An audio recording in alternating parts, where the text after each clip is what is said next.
When I stepped back into the house, it didn't smell like home anymore. It smelled like old laundry and too many takeout containers, like someone had given up trying to impress anyone. The curtains were still drawn, even though the sun outside was blinding, leaving the living room in a kind of sickly twilight. Dust hung in the air, unmoving, as if time itself had stalled the day Evelyn collapsed. Matthew was the first to break the silence. "It's darker than I remember," he said, tugging gently at my coat sleeve. He didn't ask where his grandma was. He hadn't seen her since Easter. He just stood there, staring at the silent hallway like it might answer him if he looked long enough. I didn't answer either. I just dropped my keys in the bowl by the door, still chipped at the rim, like I remember from when I was a kid, and braced myself. From the kitchen, I could hear the soft sound of running water. And then, Marina's voice, low and crisp. "Stephen?" Not surprised, not warm, just acknowledging. She didn't come to the door. I walked in to find her drying her hands on a paper towel, her eyes flicking up just long enough to read the look on my face. "She's sleeping," she said. Then, after a beat, "And before you ask, yes, she ate. And yes, I made sure her pill organizer is right by the bed." She didn't ask how the flight was, didn't ask if I was okay, not that I expected her to. I gave a slow nod.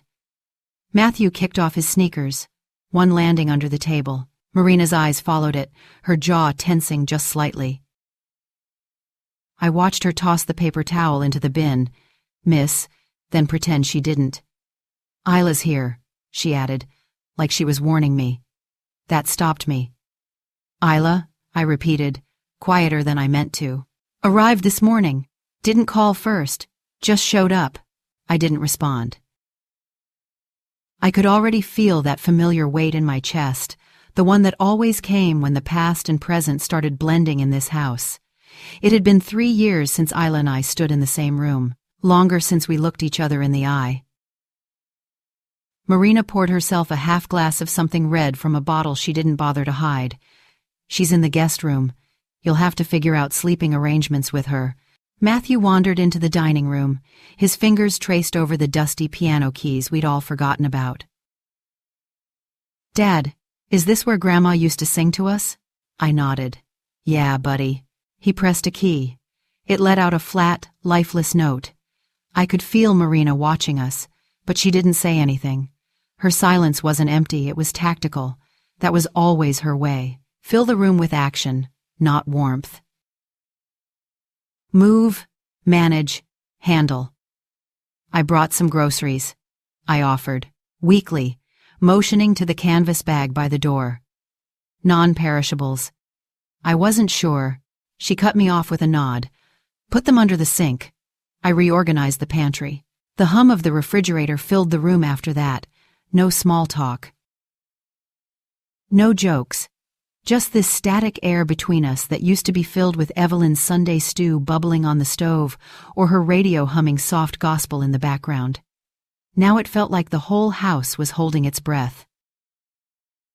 I walked slowly toward the hallway, past the frame with all the crooked pictures of our family. One of them was missing, the one from Dad's retirement party. I could see the faint square outline where the dust hadn't touched the wall. Isla stepped out of the guest room just as I reached it. Her hair was shorter now, curlier. She looked older. Or maybe just tired. "Stephen." Her voice was soft, but there was a tremor in it. Like she wasn't sure if she should hug me or slap me. I looked at her hands, and she looked at mine. Neither of us moved. "Didn't know you were coming," I said finally. "I figured," she replied. Marina wasn't thrilled either. A flicker of tension passed between us like a static shock. Nothing loud, nothing overt, but it lingered. "How is she?" I asked, nodding toward the bedroom. Isla's expression faltered. "Worse than she lets on. She always was a fighter," I said, trying to keep my voice from cracking.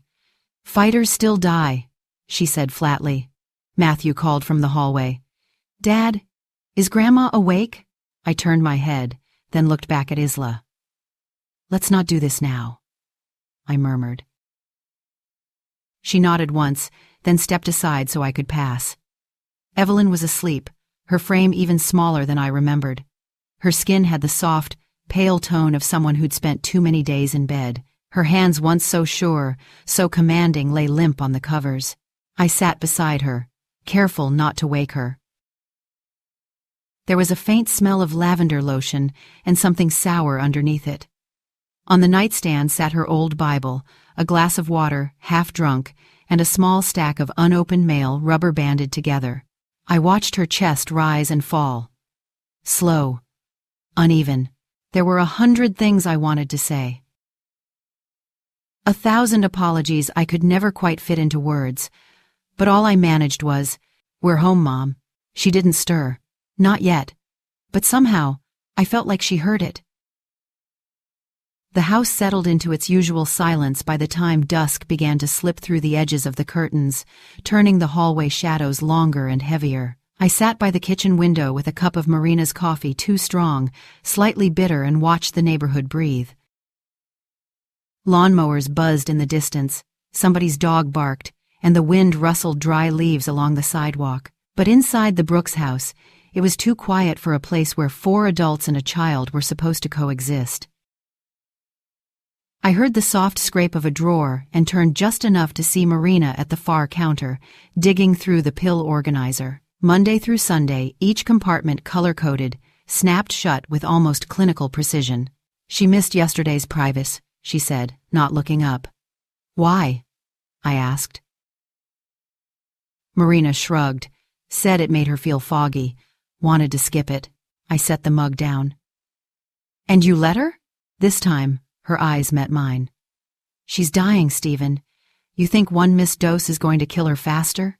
There was no bite in her tone, just a dead flatness that made it land harder. She turned her back and began running warm water over a glass Evelyn had used that morning. "She's tired all the time now. Sometimes she talks in circles. Sometimes she just stares at the window and doesn't speak for hours. I write things down just so I can keep track of what she's said. There were post-it notes on the fridge, names, questions, reminders. Matthew is allergic to soy. Call hospice by Thursday. Tell Isla, no more candle incense.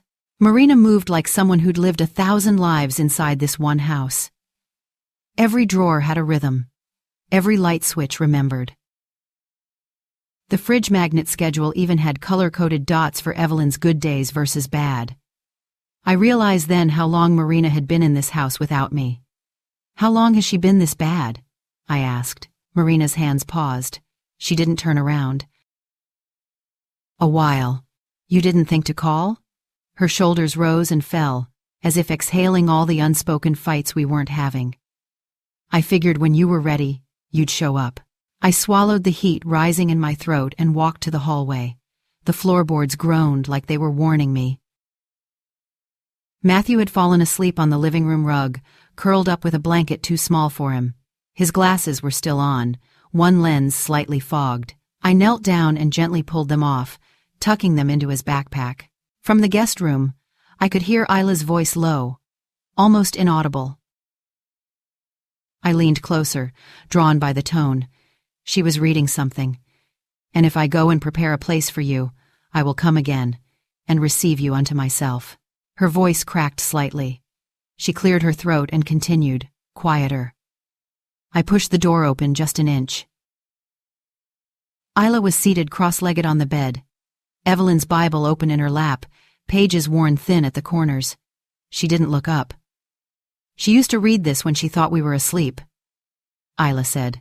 "I found it in the laundry basket, hidden under her scarves." "She's religious again?" I asked. Isla looked over her shoulder. "Or just scared." A moment passed, thick with things neither of us dared say. "I asked Marina if she's seen the insurance paperwork," she said, eyes back on the pages. "She said everything's handled, but I couldn't find the folder anywhere." I frowned. "It used to be in the file cabinet, bottom drawer, labeled blue. It's not there now. She probably moved it. Or maybe she didn't want anyone else finding it." The implication hung between us like smoke. I stepped back, wanting to get out of that room before it turned into something we couldn't undo. In Evelyn's bedroom, the air was warm, heavy with the scent of lavender balm and old linens. Her skin looked paler in the lamp glow, veins a thin map beneath her wrist. A bowl of peeled oranges sat untouched on the nightstand. Her eyes opened slowly when she heard me. "Stephen," she rasped, then smiled faintly. "Still have that worried look." "Just like your father." I sat at the edge of the bed, careful not to wrinkle the blanket she kept tucked tight around her waist. "Everyone's here," I said. "Marina, Isla, Matthew." "I know," she whispered. "I can feel it. The air's heavier." We sat in silence for a while. The tick of the old wall clock sounded louder than it should have. "I saw the mail," I said gently. "You haven't opened any of it." Her smile faded. Too much noise in words. "What about bills, insurance, appointments? They'll figure it out. Marina's smart." Always was. The door creaked open slightly. Marina stepped in with a tray of warm tea.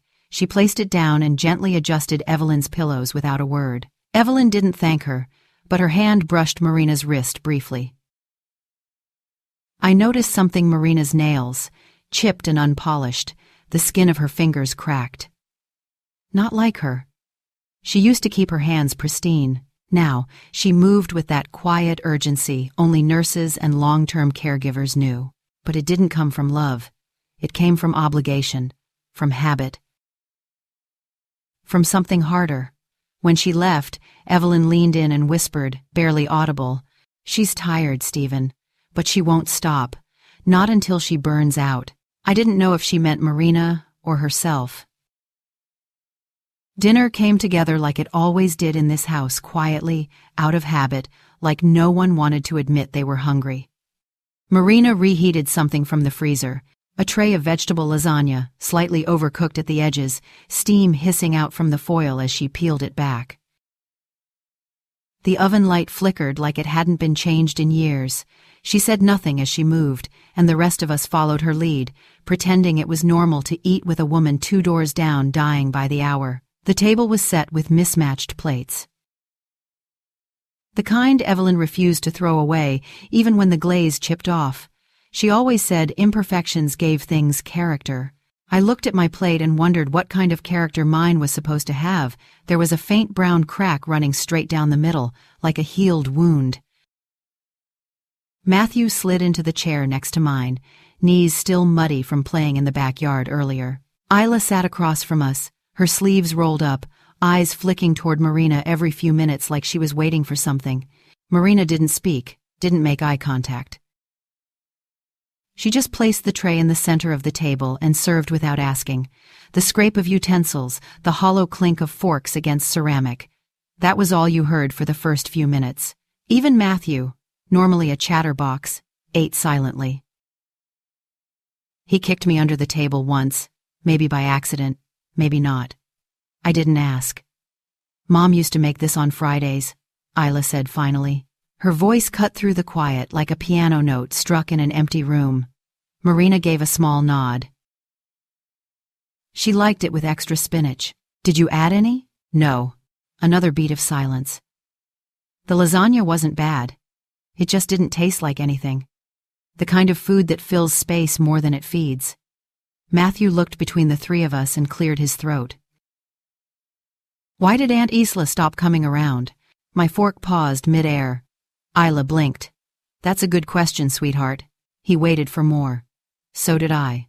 She set her fork down, folded her hands neatly. "Sometimes grown-ups forget how to be kind to each other." "That's all." "That's not all," Matthew said, looking at me now. "Right, Dad?"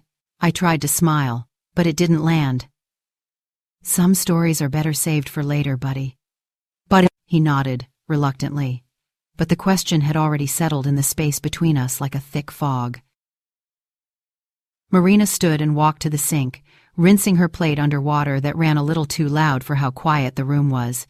She didn't excuse herself, didn't look back. Isla leaned forward slightly. "You know, I asked her last spring if she needed help." She said no. She probably didn't want to bother you, I said, though the words tasted false in my mouth. No, Isla said, eyes fixed on mine.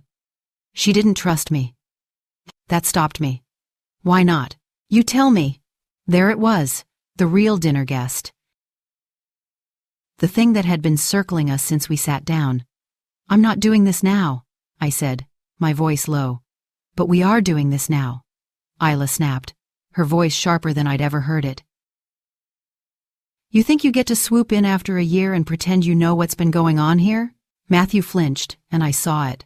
The way his shoulders tensed, how his hands shrank under the table. Marina noticed too. She turned the faucet off. Lower your voice, I said. Why? Isla said. He deserves to know. You all do. Evelyn didn't just get sick, Stephen. She's been fading for months, and Marina's been holding it all together with duct tape and denial. Marina turned around slowly, drying her hands on the same towel from earlier. Isla, don't speak for me. I'm not, Isla replied. I'm just saying what no one else will. Marina's expression didn't shift, but her voice cooled. Then say it clearly. Isla stood. Her chair scraped loudly against the tile. You should have called me. You should have let me in. Marina didn't flinch. You had your chance 3 years ago. You slammed the door. And you locked it behind me, Isla said. Matthew stared at his plate, no longer eating. I'm going to check on Grandma, he whispered, sliding off his chair. No, I said gently, putting a hand on his arm. Let her sleep. His lips pressed into a tight line. He sat back down. Isla stepped away from the table and leaned against the counter, arms folded. I'm not the enemy here, but something about all of this doesn't feel right. Her mail is unopened. Her papers are missing. She's signing forms she doesn't remember, and you're the only one who touches her meds. Marina didn't answer. Her silence had weight to it. I want to see the paperwork, Isla added. All of it. The insurance, the bills, the deed, everything. I'm not hiding anything, Marina said, finally. But if you think I'm going to lay her entire life out on the table like this is a courtroom, you can leave. She's not your mother. Isla shot back. She's mine. Marina walked past her, brushing her shoulder lightly, not by accident, and began clearing plates. I'm the one who stayed, she said, her back to us. While the rest of you figured your lives out from a distance, the clatter of plates echoed through the kitchen as she stacked them roughly in the sink. No one spoke for a long time after that. Eventually, Isla walked out of the room, muttering something about needing air. I stared at the half-eaten lasagna, steam now gone, congealed in place. Matthew leaned in close. Dad, he whispered. What's going to happen when Grandma's not here anymore? I didn't answer right away. I watched Marina scrub a dish like it had personally offended her. I heard Isla pacing just outside the window, her shadow crossing back and forth. I don't know, I said, but we're not ready for it, not even close. The house always had this way of changing shape at night. Corners stretched, shadows deepened, sounds you'd never notice in the daylight, floorboards settling, faucets ticking, wind catching the edge of the gutter suddenly spoke louder than any voice. Everyone had gone quiet after dinner. Isla didn't come back in. Marina stayed locked in the bathroom for a while, and when she emerged, she didn't look at anyone, just went straight to Evelyn's room with a fresh hot compress and the bottle of rose water she used on her face at night. Matthew fell asleep again on the couch, this time curled against a pillow that smelled faintly of cedar and old perfume. His small frame, so peaceful in a house straining to hold itself together. I stood in the hallway alone, the light from the kitchen spilling out in a narrow band, slicing across the floor. I hadn't planned to go looking for anything, but maybe that's how it always starts. You're not looking. You're just pulled. Evelyn's old study used to be my father's office. Same desk, same leather chair with the cracked armrest. The desk drawers were still locked, same brass keys in the little porcelain dish above the bookshelf. She kept them there, like it would insult the desk to move them elsewhere. I clicked the key in. The lock gave with a tired sigh. Most of it was what you'd expect. Yellowed receipts, expired coupons, a set of address labels with our childhood phone number. But the bottom drawer was heavier, denser. I had to pull harder. Inside, a red cloth-bound ledger, thick, worn, no title, no lock. Just a small gold trim around the edges, dulled from years of handling. It smelled like paper and basement air, like secrets. I took it to the kitchen and opened it under the pendant light, flipping past the first few pages. The handwriting was Evelyn's, neat and tight.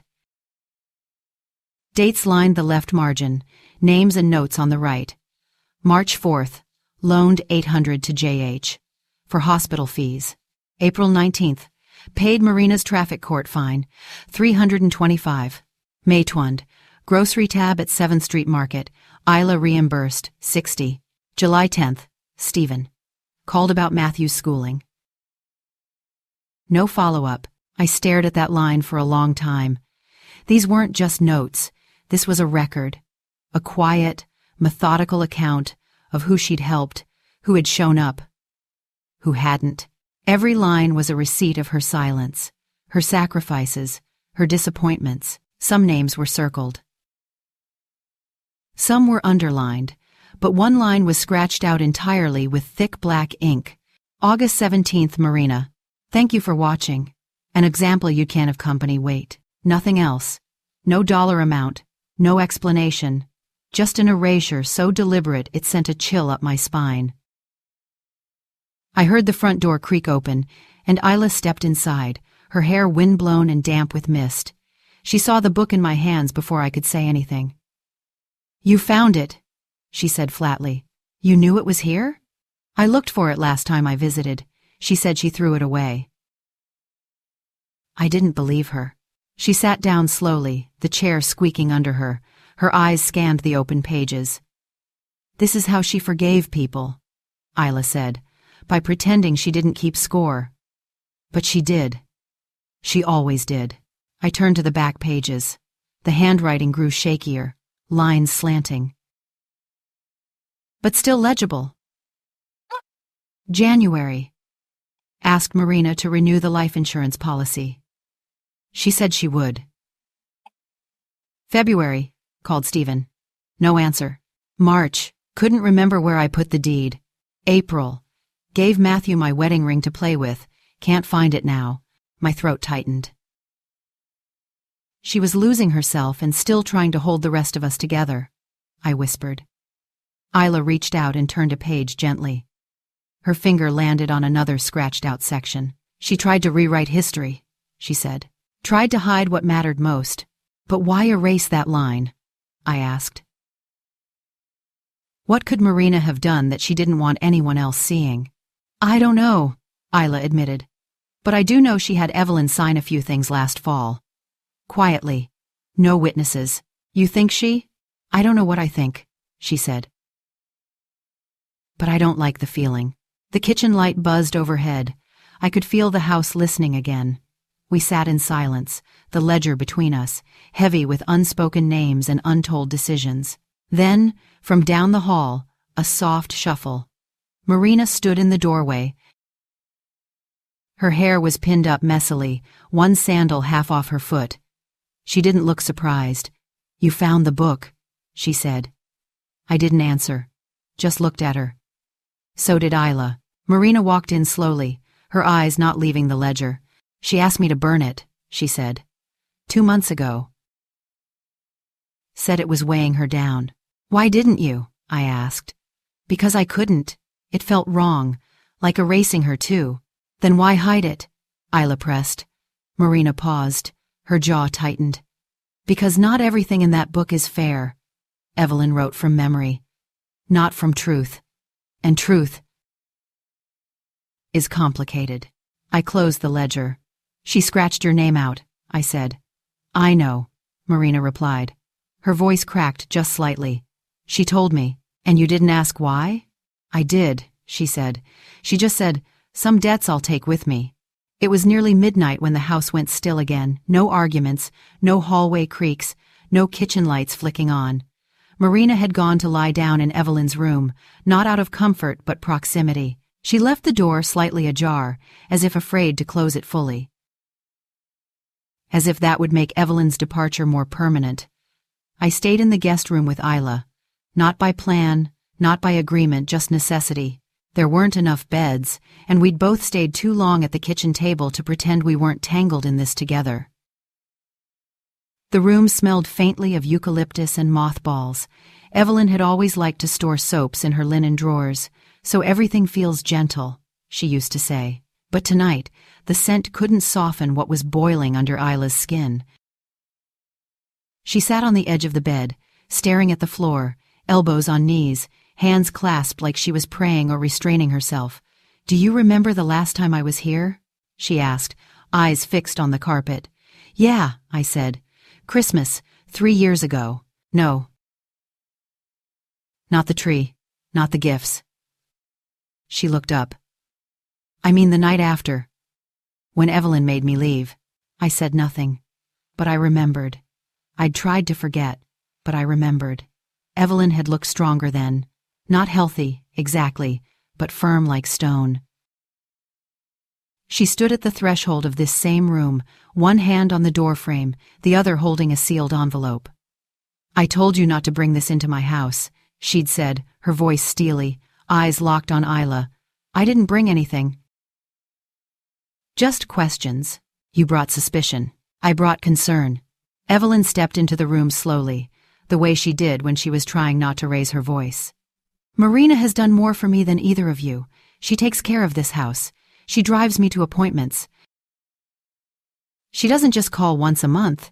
Isla's jaw trembled. "And that makes her trustworthy? She doesn't start fires in my kitchen with talk of stolen money and forged forms. I found your signature on a document you don't even remember signing, Evelyn. You told me last year you didn't renew the policy, and now suddenly you did, with Marina's name listed as the emergency contact?" Evelyn had gone quiet then, the kind of quiet that turns the air thin.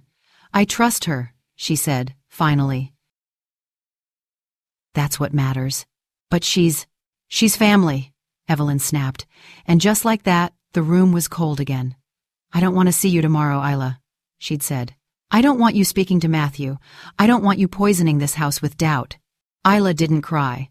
Not then. She just picked up her coat, walked out the front door, and didn't come back. Isla turned to face me. Her eyes weren't wet, but her voice carried the wear of an old wound. "She chose her," she said. Even when her gut knew something was off, she still chose her.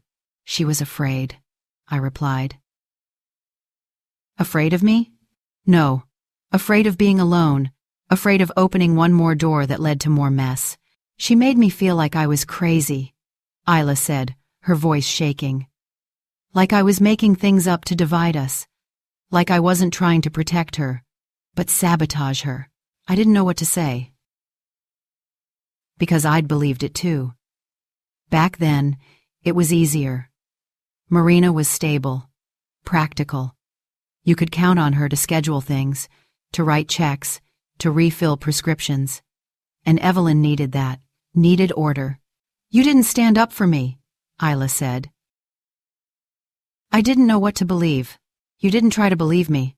Silence stretched between us, not angry, just hollow. "Do you think she knew?" I asked finally. "All along?" Isla nodded slowly. "She knew. That's why she scratched Marina's name out of the ledger. Not out of revenge. Out of shame." The wind picked up outside, rattling the window just slightly. Somewhere down the hall, a floorboard creaked beneath slow-moving feet. "I think she was trying to fix it," Isla whispered, quietly. "Before she died." I looked toward the bedroom, where Marina still sat at Evelyn's bedside, wiping her forehead with a warm cloth. A ritual, almost. But rituals didn't equal absolution. "You think Marina loved her?" I asked. "I think Marina needed her. And needing someone isn't the same as loving them." Later that night, I passed Evelyn's door again on the way to get water. I paused, The hallway bathed in a pool of dim lamplight from her bedside. She was awake. Her eyes found mine. So did Marina's. "Could you give us a minute?" I asked softly. Marina didn't speak. She simply nodded and stood. She kissed Evelyn's forehead, gently, too gently, then slipped past me without a word. I stepped in, sat down. "I remember the Christmas you sent Isla away," I said. Evelyn's eyes glistened, but she didn't cry. She was loud. She was right. Her lips pressed together, her breath shallow. "I couldn't lose both of you," she said, barely audible. "You lost her anyway." She looked at me, and I could see it, the regret etched so deeply into her skin, it looked like time had carved it. "I'm trying, Stephen," she whispered. "I know, Mom," I said, reaching for her hand. "We all are." Her fingers curled weakly around mine. The light beside the bed buzzed softly, then flickered. Major turning point. A flashback finally reveals why Evelyn alienated Isla, because she was protecting herself from disruption, not because Isla was wrong. Emotionally rich, morally complex. By morning, the rain had started soft and steady at first, barely more than a whisper against the windows. Then heavier, until it was all you could hear. No birds, no cars, just the slow, insistent drumming of water on the roof. Marina stood at the sink again. She always went there when she needed to look busy. The same chipped mug in her hands. The same loose tendril of hair falling across her cheek that she hadn't pinned back. I watched her from the hallway for a long minute before stepping in. Isla was already seated at the table, arms crossed, the ledger beside her like it was a weapon she wasn't sure she wanted to use. No one said good morning. Marina turned just slightly. "She had a rough night," she murmured. "Didn't say much, didn't eat." "She talked to you?" I asked. "No." Her voice was hollow. "Just held my hand for a while." Isla didn't look up. "You always know what to say, don't you?" Marina finally turned. "Not always, but someone had to say something while the rest of you were gone." There it was. The match. Isla leaned forward. "You think we left because we didn't care? You think showing up late means we gave up?" Marina didn't answer. Just placed the mug gently on the counter, like she was resisting the urge to throw it instead. "She trusted you," Isla said. "She gave you access to everything. And you used that." "I held everything together," Marina shot back. "When Evelyn couldn't remember which day it was, when she forgot the stove was on, when she walked to the mailbox and didn't come back for 2 hours. Then why the secrecy?" I asked, stepping in. "Why the missing forms? Why the scratched out line in the ledger?" Marina went still, the kind of still that comes before a storm. "Because I was ashamed," she said. Her voice didn't break. It flattened.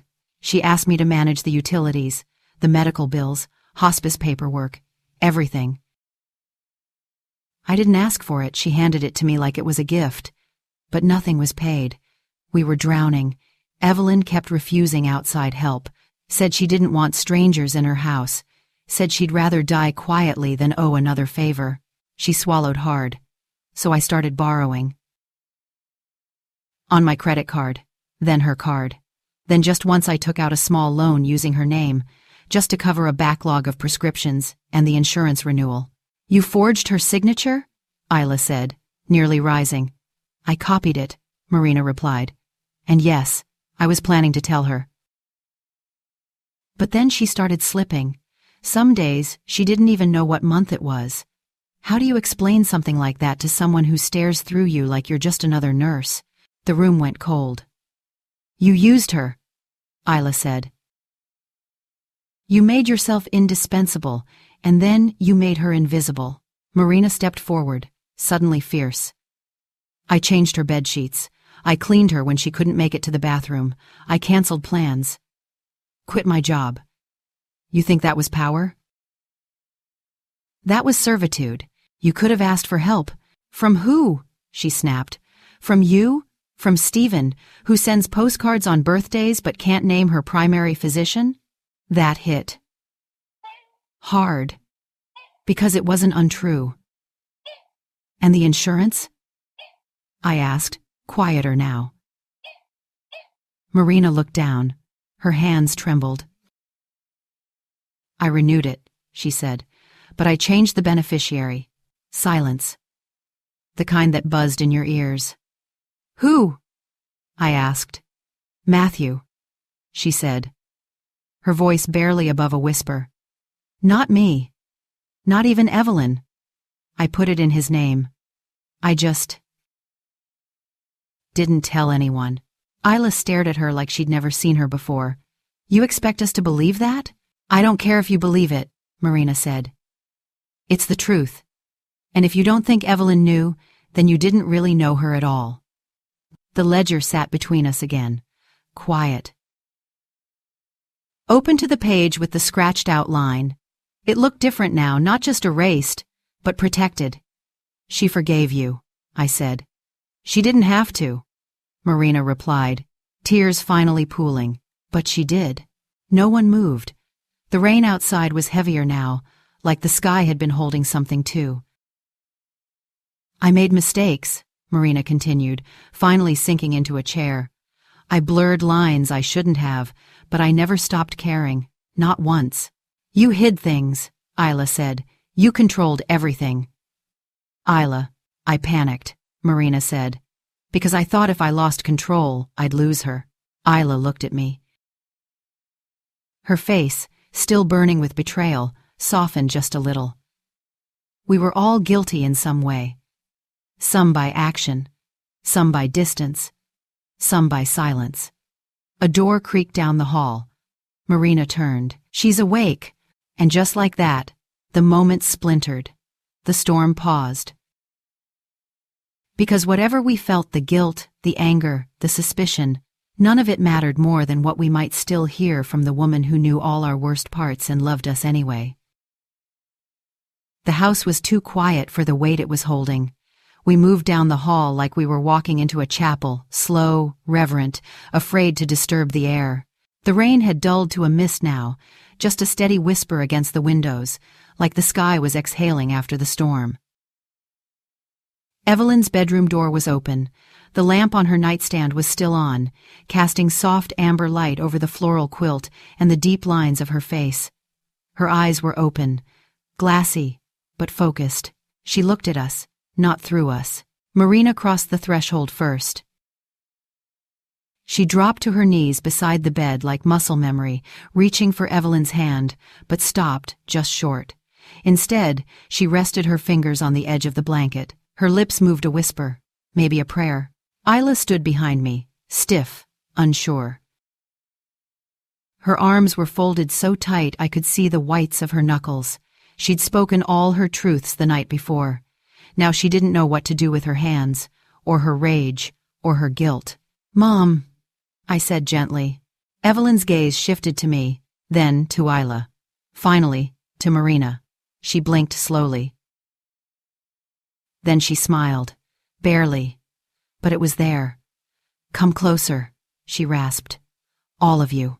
We circled the bed, and for a moment I was a boy again, gathered for a bedtime story, listening for the cadence of her voice, the rise and fall, the way she'd weave truth into comfort.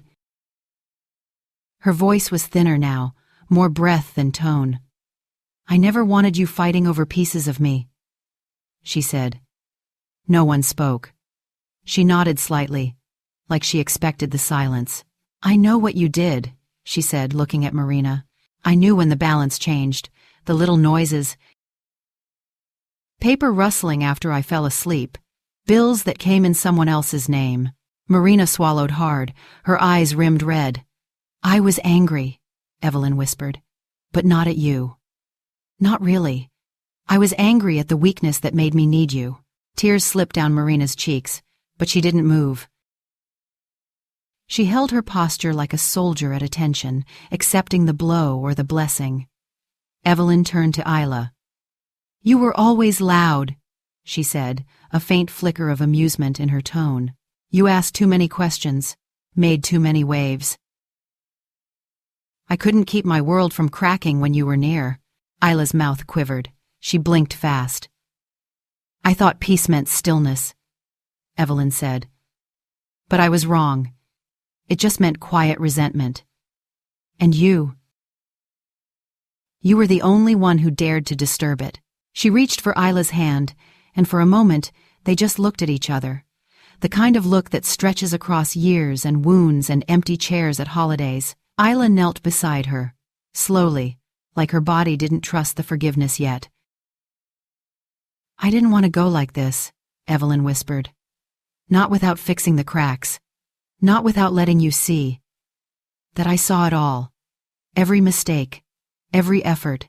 Every absence. I saw you. My throat closed. I wanted to say something, anything, but she turned to me before I could. You were the piece that drifted, she said softly, the one who tried to forget this place so it wouldn't hurt. But you didn't forget. You carried it all just farther away. I sat beside her now, both hands on the quilt, nodding, tears pricking hot. I kept waiting for the right time, I said. To come back, to fix what I left. There's never a right time, she murmured. Only the time you take. Matthew peeked in then, barefoot, eyes wide. None of us had heard him approach. Can I come in? He asked, barely above a whisper. Evelyn's face lit up in a way I hadn't seen in months.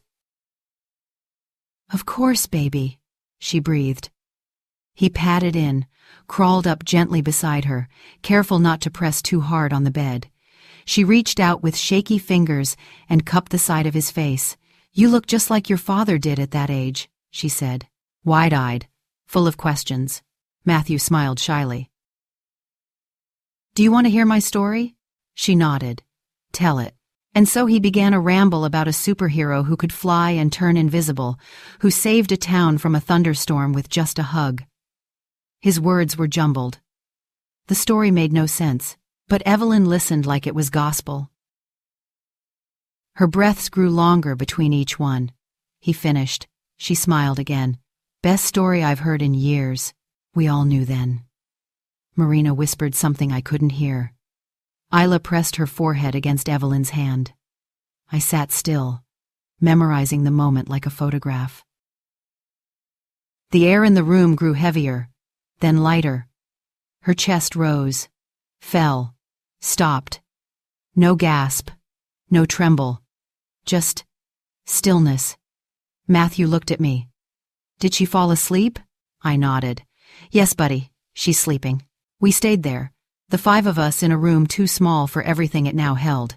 Pain, peace, gratitude, the echo of a woman who held us all together even as we pulled ourselves apart. And now what she left behind wasn't just absence, it was instruction. Say what needs to be said, forgive before it's easy, come home while there's still time. The next morning, the house felt emptied. Not in the way a house feels when it's vacant, but in the way it feels when the person who gave it its center was gone. Evelyn's bedroom door remained closed. Marina had pulled the floral curtain just slightly to the side to let light in just enough to make the dust shimmer in the air. The room was still warm from the night before, but it no longer held her. Only her scent. Only the stillness. We didn't rush to call anyone. There was no need for panic. Just arrangements. Isla sat at the dining table again, tracing the rim of her coffee mug over and over with the pad of her finger. Her hair was still mussed from sleep. Her voice hadn't come back fully since the night before. She hadn't said much. Across from her, Marina was folded into herself, hands around a yellow legal folder Evelyn had once kept beneath her mattress.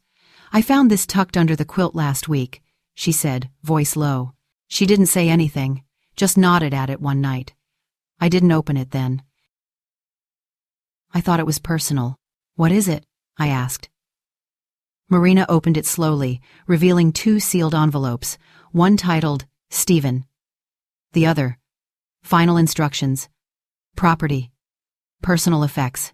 The folder also held a short note, hand-scrawled. No fighting, no splitting hairs. No dragging this through offices with fluorescent lights and people who didn't know me. If I die, let what I built stay whole. Make a decision together. Then stick to it. Mom, no will, no notarization, just words, in her own hand. Isla reached out and took the envelope marked for me. I turned it over in my hands for a while before opening it. Inside was a single sheet. You carry everyone, Stephen, even when you're nowhere near them. You're the only one who knows how to hold the weight without breaking. Don't let them fight over me. Keep the house whole. Or give it to someone who will. Just don't let this place rot.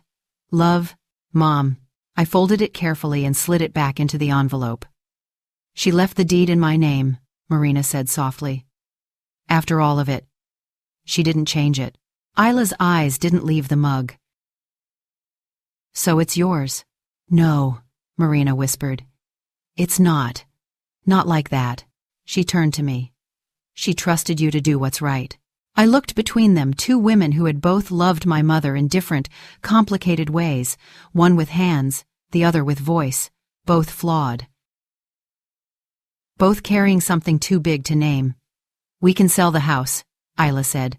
Split it. Matthew walked in at that moment, rubbing his eyes. He climbed into my lap and laid his head on my chest without a word. No, I said, gently. We keep it. Isla blinked. As what?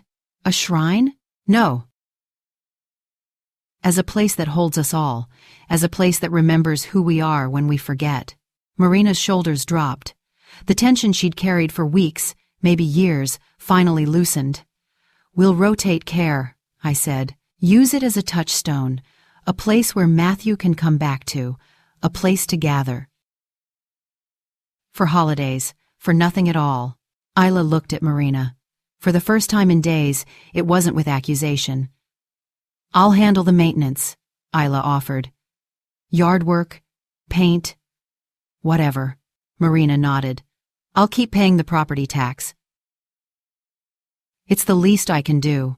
And like that, the cracks didn't disappear, but they aligned. Imperfectly, earnestly. Later, I walked the perimeter of the house alone. The lilac bush by the kitchen window was wild, overgrown. I remembered Mom trimming it with dull scissors, swatting bees with the back of her hand, humming gospel half under her breath. I knelt, pulled a weed from the base of the bush, and let the dirt crumble in my palm. Evelyn had asked for no headstone, no formal burial, just ashes in the backyard. And we did just that, quietly. No pastor, no speeches, just us. A circle around the soil that had fed the garden she never gave up on, even when her body did. Matthew dropped a single seashell into the hole before we covered it. He'd picked it up on a trip Evelyn never took. But he told me it felt like her. That night, we lit the porch light, something Evelyn always insisted on, even when no one was expected. Just in case, she'd say. People should know they can come home.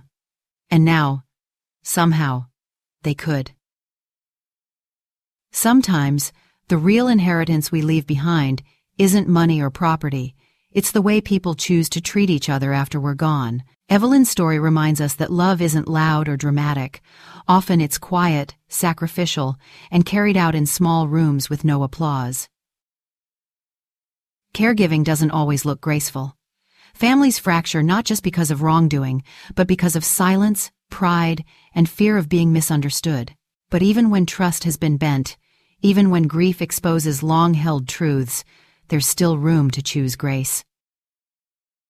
Evelyn didn't tie everything up in neat answers. She left behind questions. And in doing so, she gave her children a chance to become better than the pain they inherited. To preserve something whole in a world that urges us to divide. Maybe that's the real work of love in a family. Not fixing every wound, but choosing to return to the table anyway. Choosing presence over blame. Choosing to keep the light on. If this story stirred something in you, take a moment right now to reach out to someone you've drifted from. Don't wait for the perfect time. Life rarely gives us that. A simple call, a kind message, even a small visit, could be the beginning of something sacred. And if this story moved you, like it moved us, Please like, subscribe, and share this with someone who needs a reminder that it's never too late to come home. Wishing you peace, warmth, and the courage to forgive even if just a little.